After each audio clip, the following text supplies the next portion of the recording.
Rich Rodriguez, from KJ Harris, Big Joe, Kevin Koken, T.O.R. And man, just keep doing what you're doing because you have a message.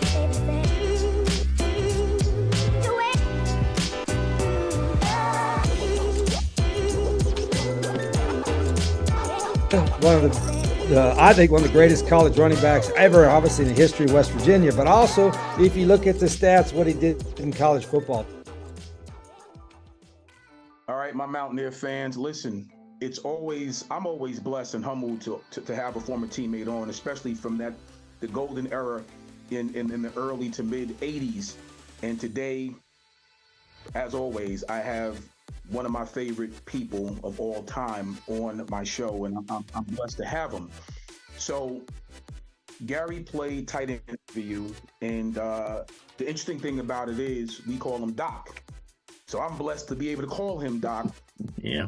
Who he allows us to do that. I'm glad to do that. So I'm going to introduce none other than Gary Doc Basil. And thank you, brother. Oh, no, I appreciate it, Gene. And, it's funny. You say you're honored to call me Doc. And a lot of people don't even know my name is Gary. They call me Doc for so long, because when I came into West Virginia, I had a nickname as Doc when I was growing up. And so, everybody called me that. And, even in the recruiting documentation, it had Gary Doc Basil. I think in the Daily Athenaeum, it had in there.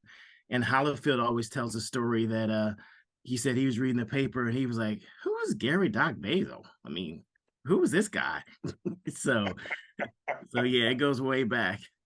Man, that's awesome. And it's funny, you segue right into where I wanted to start. I wanted to start in recruiting. You grew up in Virginia. I did, yeah. So tell me about the early years of, what made you love football and the whole recruiting process? How did that go for you? So, the interesting thing, Gene, is unlike you and some of my fellow teammates, I was a late bloomer. Growing up in Virginia, I mainly played baseball. That was kind of like my main sport. And I played some basketball. And, quiet as it's kept, I never played organized football until my freshman year of high school.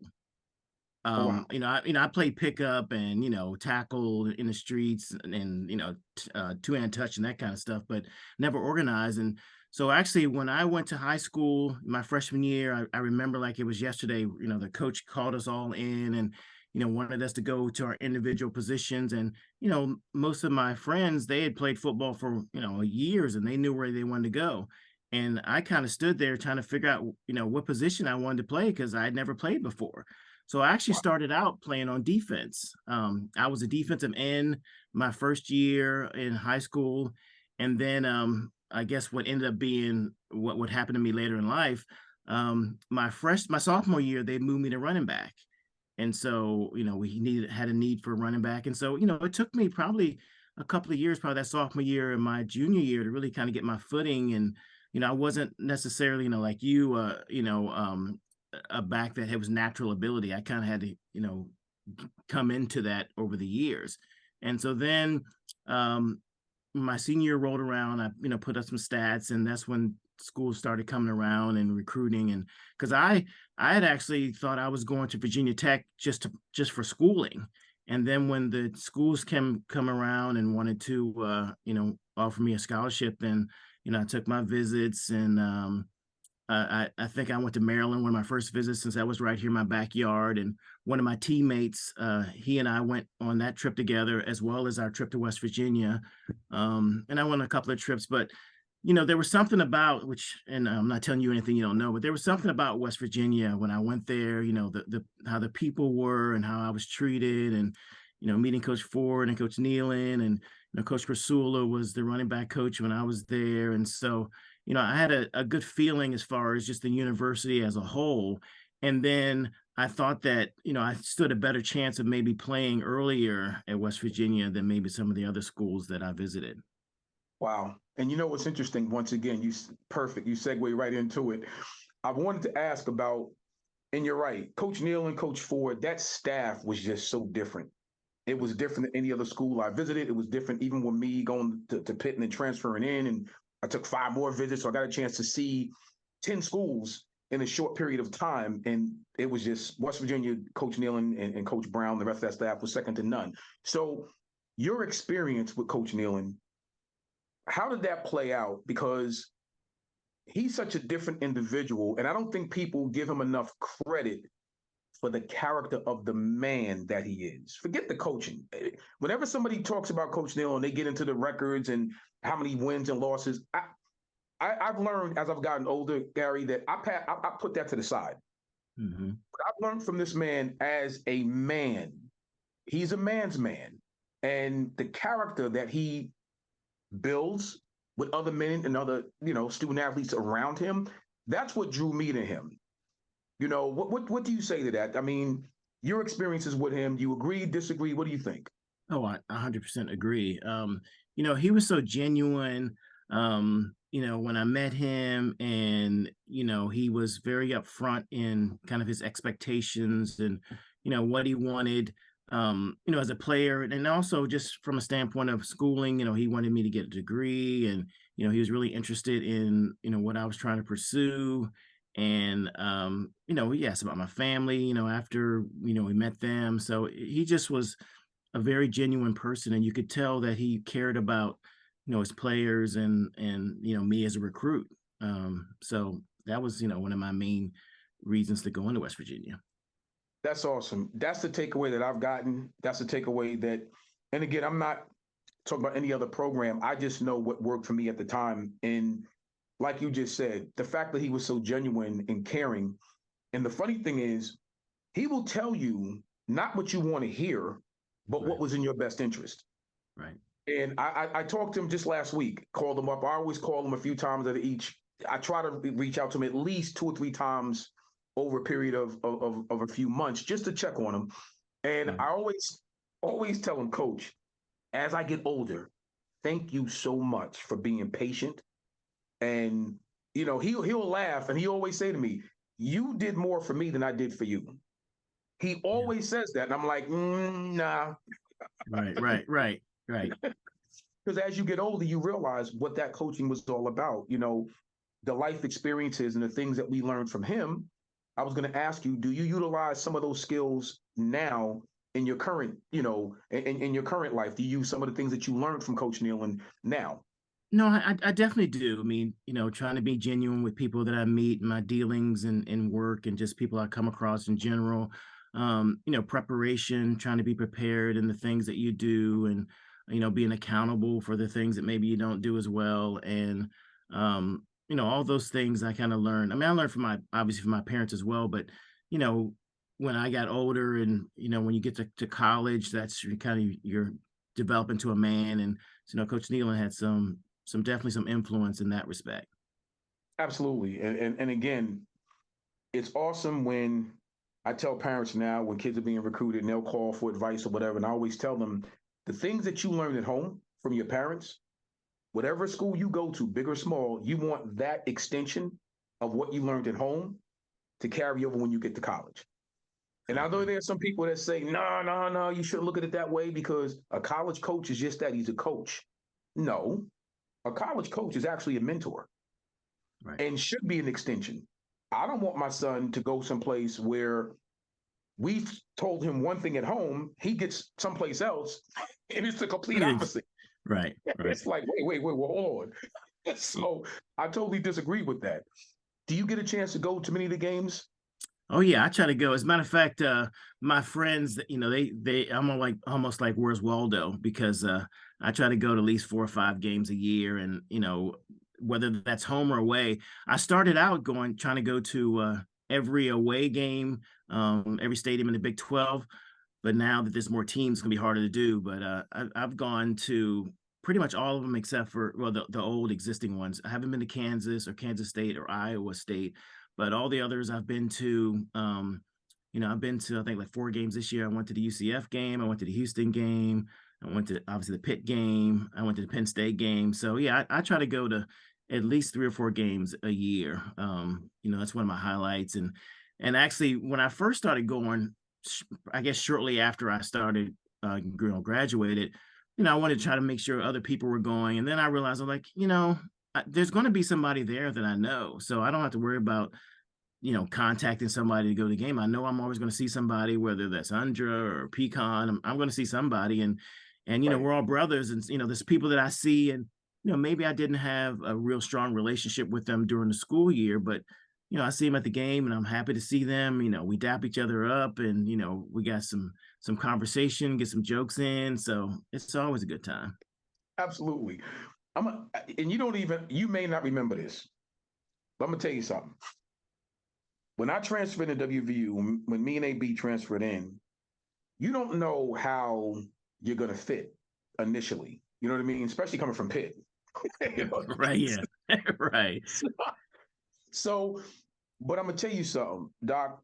You were always one of the people that I've always looked up to because of your nature and how you carried yourself. And like anybody else, you're observing these things when you're younger. You're trying to figure out where do you fit. I have to admit, that locker room was such a cool locker room because nobody walked around with a false air about themselves. Nobody walked around with a chip on it, with an ego, whatever. And that was so engaging. It really helped my transition and AB's transition from when we transferred in because we had to actually, if you remember, we had to sit out that one Oh, year. right. Right. Yeah. Of course. Yeah. That was tough. So you and a lot of other teammates, man, made it a brotherhood. So I didn't get a chance to do it then. So I want to thank you now for that because that means more than you even know for a kid transferring into a spot. Again, especially coming from Pitt, you Hmm. just don't know. So I want to thank you, my good brother, because you were always there, always amenable to whatever. If I wanted to talk or conversation, always friendly and approachable. So I need to thank you for that. Oh, well, you're more than welcome. And, you're talking about put on airs. It's been my experience with our crew. You couldn't put on airs because somebody was going to knock you down or say something to you. Or say, who you think you are? So, that wasn't really a situation you could be like that in our locker room. And I love that because that wasn't, I'm gonna tell you, which is interesting. And again, I'm gonna give Coach Nehlen a lot of credit for that because that wasn't the atmosphere. And I've told him oftentimes the way he recruited, it's like he recruited the person, not the football player. And I think he knew exactly what he was doing with putting certain things together. Because there's certain places I went where I'm like, wait a minute, nah, this ain't gonna Right. work. You know It's what a I place mean? for No me. matter how Yeah. big the program was, it was like, nah. Going to WVU, I got it real quick. Nah, this is literally a brotherhood. And these guys you're going to be friends with many, many years down the road. Look at this. Oh, 100%. You know what I'm saying? That was more important, I think, to him in building a nucleus of just good people versus a whole bunch of, of course, we didn't have that nonsense 5 stars. I can't stand 5 stars, 4 stars, all that garbage. We didn't have that back then, but it wasn't like he was going out and telling you, you got to come here. You're going to start right away. I'm going to do this. You're going to move this person out. None of that. No. So that speaks to who we are now as older men because that's what he recruited even back then. It's crazy when you think about it now, all these years later. Oh, you're 100%. I mean, we all fought for each other. And even though we might play the same position, I mean, you rooted for your brother to do well. And obviously you wanted to play. But, if someone else was playing ahead of me, I wanted them to do well. And I didn't have any animosity towards them or Coach Neal. I'm like, I got to set my game up if I'm trying to get some more run. And I think, that's probably one of the problems now with some of the kids. You don't have that competition. It's like, okay, so I'm second string. I'm not getting the run I want to. What do I need to do to step my game up versus, going somewhere else and see if I can play there? And that's a great, again, segue in. You go, man. You want to take over my show here in a minute. I love it because that was one of the questions I wanted to ask you. When you see it now, it's hard for me to kind of see where we are now. Where, like you said, if a joker wake up in the morning, he don't like the bread that they're serving. I'm hitting the I'm portal. out. Right. It's like, wait a minute. What about learning how to compete? Because you're gonna have to compete in life. Mm-hmm. And those are some of the things. Man, Coach Ford, I'll never forget it. I went to Coach Ford's office as soon as I got on campus. Mm-hmm. Maybe a few weeks I'm on campus, and I go to his office, and Coach Ford ain't going to cut. No slack at all. Yeah. So it was like, ask you a question. You're here, obviously, you're a great running back, whatever. But are you here to graduate? Mm. And I'm like, yeah, you took the long answer there. Right. You stutter. Like, yeah, no. You're here to graduate, right? Yeah. Okay. Then we got to go to class. There is no, and that was the whole thing about WVU and how you was held accountable. You had to be held accountable. Now I see it, a lot of our young student athletes, I don't think they really understand how that's going to transition and help them in life later on. I don't think it's a skill that we can learn early.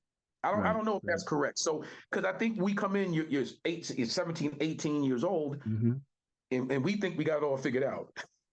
But on top of that, Gene, you talk about the football aspect of it, but from a schooling perspective too.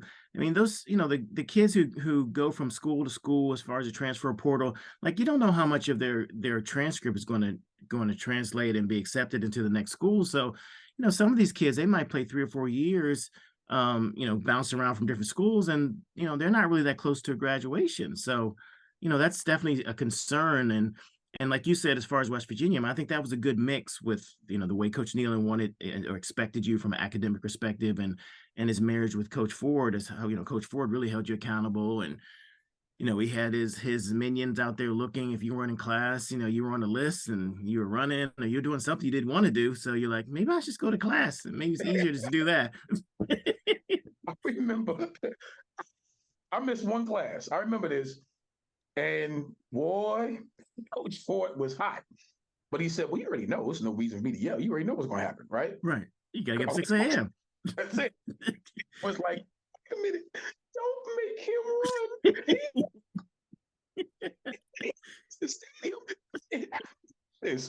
So I had to do everything else but run. And that was it. I tell you what, I never missed class again.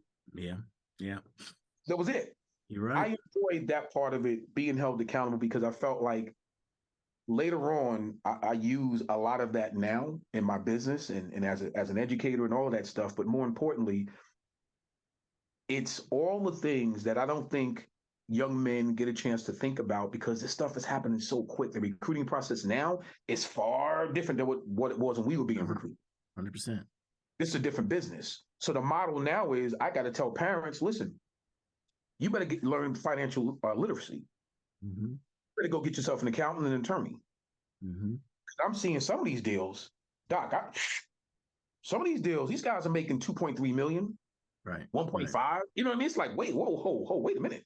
You know what I mean? Right. I just think where we are in college major sports is such a different place than where we were. And I think it's hard to tell a kid or their parents where to go to school, because they're not looking at the best education. They're not looking at the best fit for their child. They're looking at how much money they can get out of the deal. Right. Yeah. And I hate to say it, it's a shame, because you fall on, those are false pretenses when you pick a university and it doesn't work out, and then you get the option to go someplace else.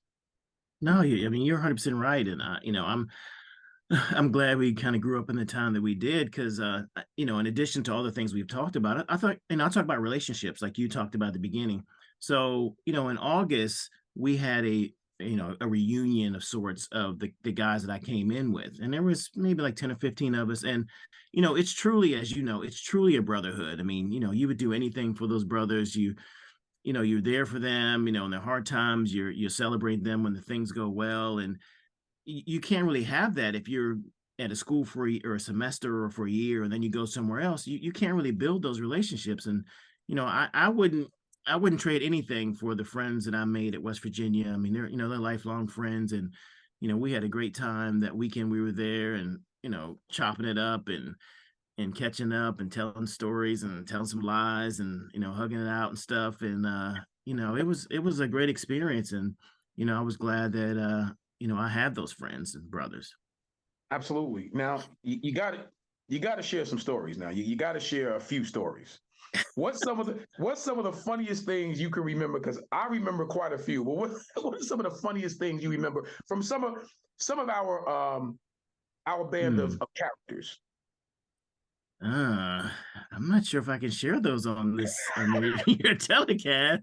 Um, I'm trying to think because my memory's not as good. So that there was definitely more stories than um, but I will say this. I mean, I'm happy that there's no video and stuff for some of the things that was kind of going on, cell phones. But there was just, we had just, getaway weekends doing stuff. And, obviously when we were West Virginia in those times, like there wasn't a whole lot of things to do like there is probably now. And you stayed in towers for a couple of years, and so you really bonded there. And then, then you'd move off to, off campus. But by that time you already had a bond. So, somebody might have a little party, a little get together, and you're like, all right, we're showing up there, we're getting, maybe some adult beverages and coming through and, hanging out. And, we're going to Stansbury, we're playing some hoops and, we're doing that. Or, we're going to the movies or we're going bowling. We just did whatever there was to do, or at least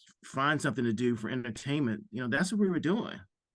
Somebody had a car, like I didn't realize this until later in life that, I had a car, I think probably like my third year. And, we had such a brotherhood. You just let people borrow your car. You didn't really think anything of it. And somebody was telling me, they're like, I was driving your car and I didn't even know how to drive a stick when I took your car. And I was like, and my father kept coming through. He had to change the clutch twice. And he's like, I know you don't know how to drive a stick. So what's going on here? I'm like, I don't know. I guess it's these hills. But the reality was I was letting people, like Hollifield and West and those guys drive my car. And I don't think they knew what they were doing.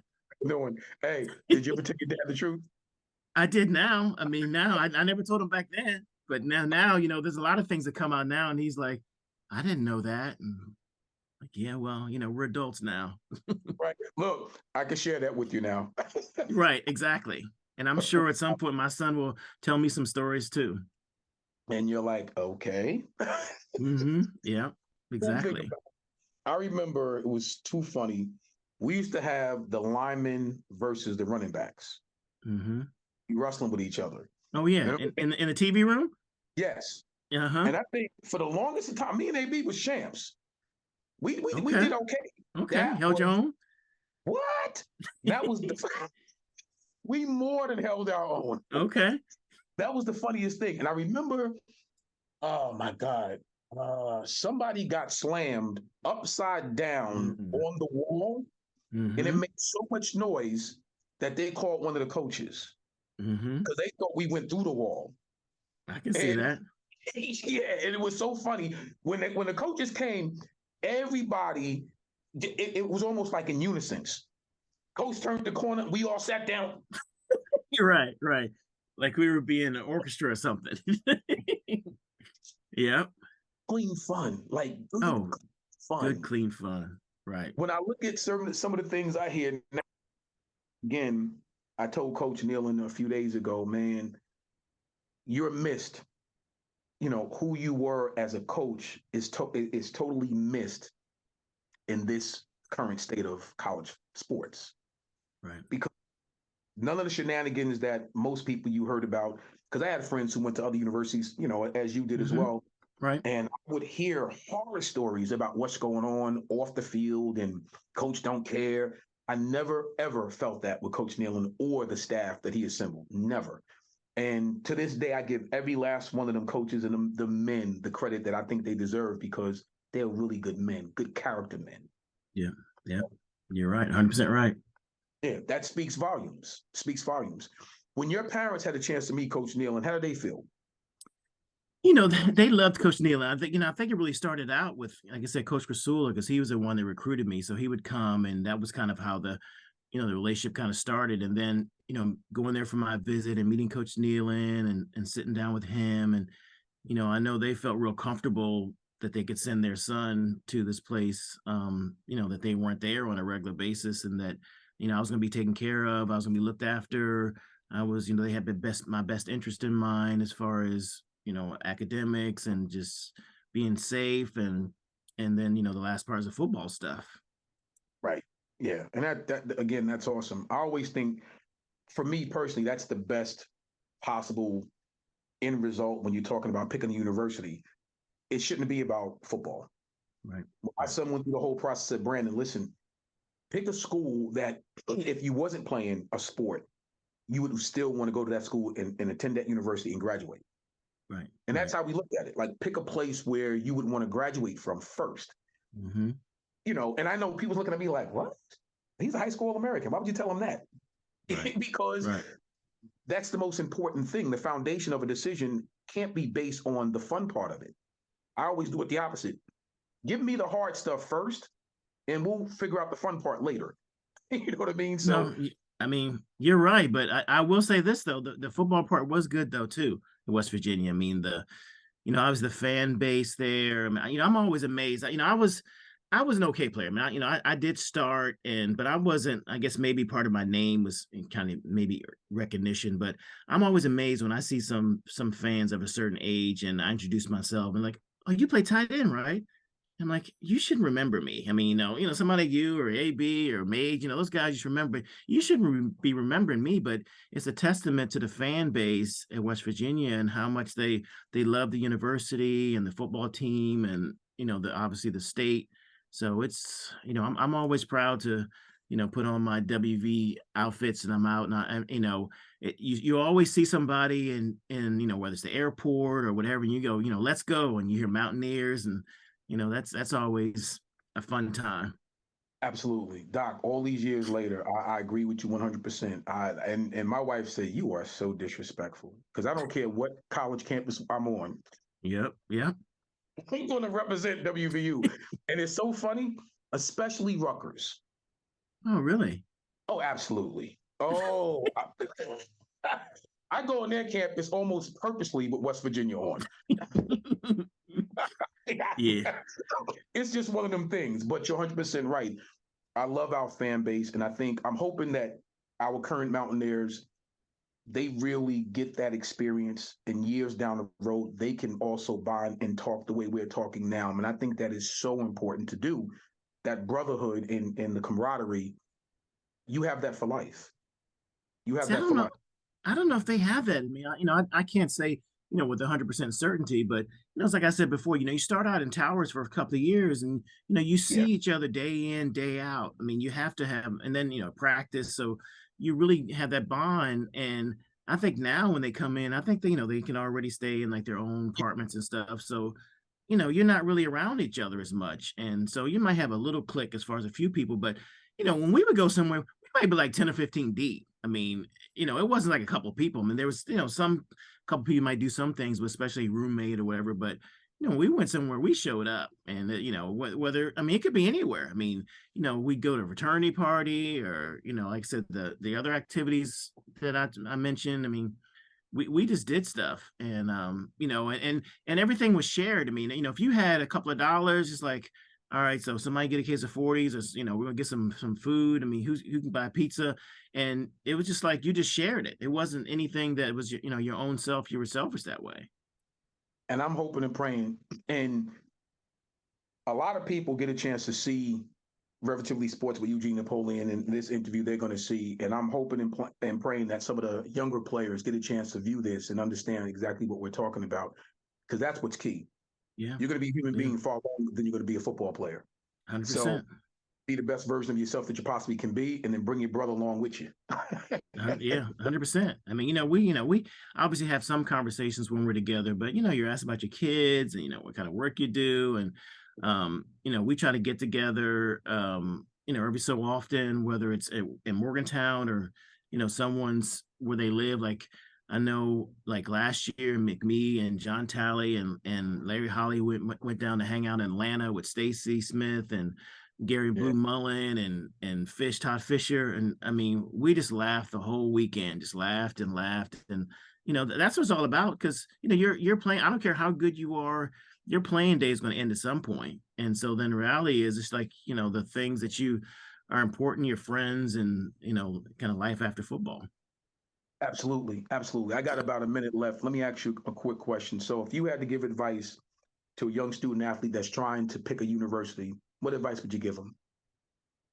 Well, again, like we've said, I mean, when you go there, you want to check out the university, do some research ahead of time as far as kind of their academics, the studies that you're trying to get your major in, And then, really pay close attention when you meet the coaches, and you meet some of the other players, especially going on a recruiting trip, and see how they talk about their experiences, how they like it. Because you can kind of get a sense of the kids that are there, if they really like being there, and if they're talking bad about the university, you have some hesitations there. But I think doing your research, and like I said, just basically talking to the coaching staff, and um, I think those are the kind of the key things to deciding on where you want to go and spend your next 4 or 5 years. Doc, I appreciate you, man. I really do. More than you know, my good brother. Thank you so much. Like I said, in the time out of your schedule and sharing, some fond memories of WVU. Oh yeah. Well, I'm happy you had me on, man. I really appreciate it. And best things for you in the future. I appreciate you, man. Yeah, you want to give a few shout outs? You can, definitely. Shout outs? Yeah, you can. What do you mean? You want to shout out some of your brothers? You definitely can. Because I know I know when we put this up, they're gonna be watching it. Well, you're 100%. I was. It's kind of funny because I was like, I wonder if Gene's gonna get me on here, because I saw Pecan, and I saw obviously Boom, and my Harvey, my roommate, and Blue. I That's the thing too. You like I talk to Blue probably more now than I did maybe back in college. So it's kind of interesting how life kind of goes along, and now so we're on this text string with all of my class of '83 guys, and it just blows up, and all day, every day it's just text and text, and sometimes I'm like, maybe I should turn my phone off, because it might be any time of the night, because everybody has a different schedule. So you might wake up and I'm getting a ping at like 4 or 5 o'clock in the morning. I'm like, I should turn this off. But yeah, I mean, all those guys, and John Talley, Stacy, David Grant, I mean, all the guys, Wes Turner, all the guys I came in with. Wow. Benny, I mean, I could go on forever. Well, you know what's funny? So you make sure you send them this link when this pops up. So I definitely will.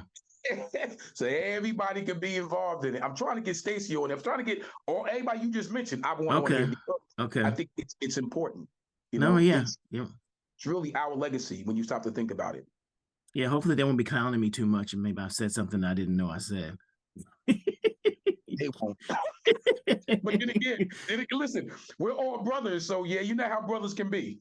Oh, it's I tell some of my coworkers, I said, if you don't have tough skin around this crew, you can't make it, because nothing's off guard. I mean, you can say anything. I mean, Tally still gives me a hard time, because when we were in college, he was going down some hill and hit some gravel, and he crashed his bike, and that's when we roomed together. And he came in, he had his bike over his shoulder, and he's all scarred up, and I started laughing. And he was like, "Oh, so you're just gonna be laughing at me, right?" And I'm like, "Yeah, you're right. I shouldn't. You're okay." And he's like, "Yeah, I'm good." And then I started laughing again. I mean, and so then, but I gave him a reprieve, because probably about 5 years ago, I wrecked my bike. I was riding my bike, and I ended up breaking my arm and everything. So I called him, and I was like, "All right, man, it's payback. You can laugh at me, since I laughed at you back in the '80s." And to his credit, he's like, "No, man, you're all right." I mean, he was genuinely concerned, obviously, about my well-being. So yeah. Well, I'm glad that you was all right. And Thank you. I'm glad he took the high road. He did take the high road.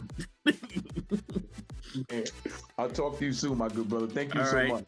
Yeah, good talking to you, man. Always good talking to you. All right, Mountaineers. I told you I would have my man on, and here he is. Gary, thank you. I'll talk to you soon, brother. All right. Later. Later.